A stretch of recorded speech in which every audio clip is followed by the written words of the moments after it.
Yan, ngayong araw pala mga idol ay samahan nyo ako. Mayroon nga pala akong kalahating langka dito, yan.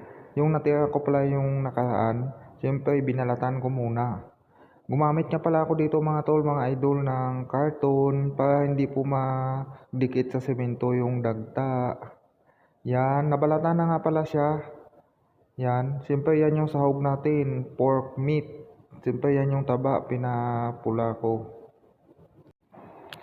Yan na pala yung langka natin mga tol, mga idol. Siyempre nabalatan ko na yan. Nilagay ko na nga pala dito sa sangkalan. Yan pala yung sahog niya. White beans at saka munggo.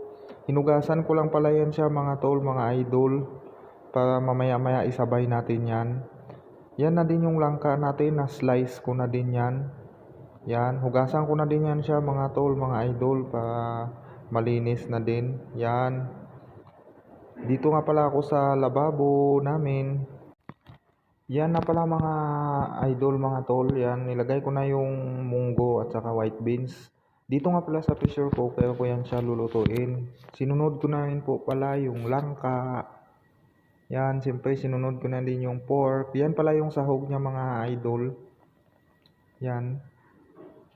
Siyempre nilagyan ko na rin kaagad ng tubig. Ipipressure pala natin mga idol para madali siyang lumambot.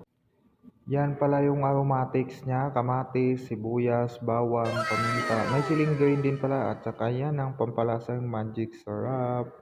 Hinanda ko lang pala yan mga idol kay pag lumambot na panggisa natin mamaya. Sinalang ko na din pala yung lulutuin ko. Yan, tumunog na nga pala yung pressure cooker natin mga tol, mga idol.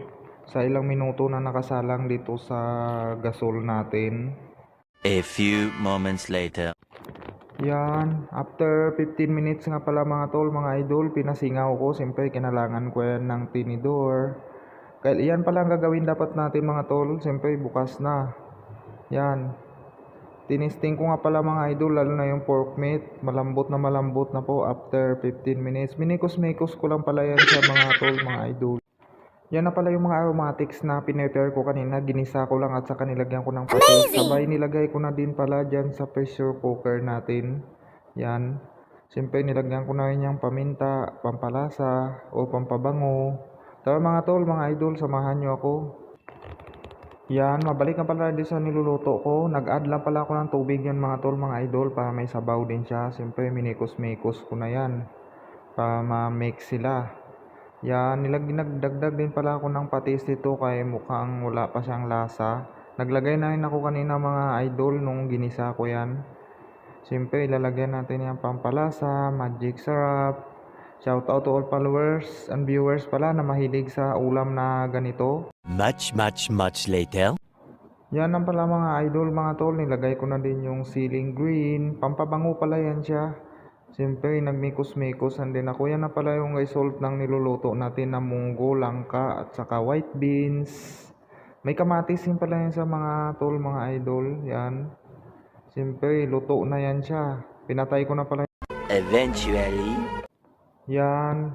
Luto na nga pala yung ulam natin mga idol, mga tol. Yung langka na may munggo at saka white beans. Siyempre, magpi-plating na pala ako. Kumuha na pala ako ng ulam ko dyan at magla-lunch na ako.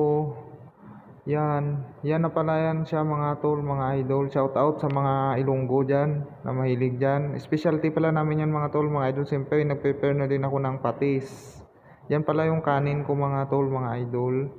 Siyempre yan yung niluto natin, ulam agad natin yan. Yan yung patis na pampagana. So hanggang dito na lang, thank you for watching.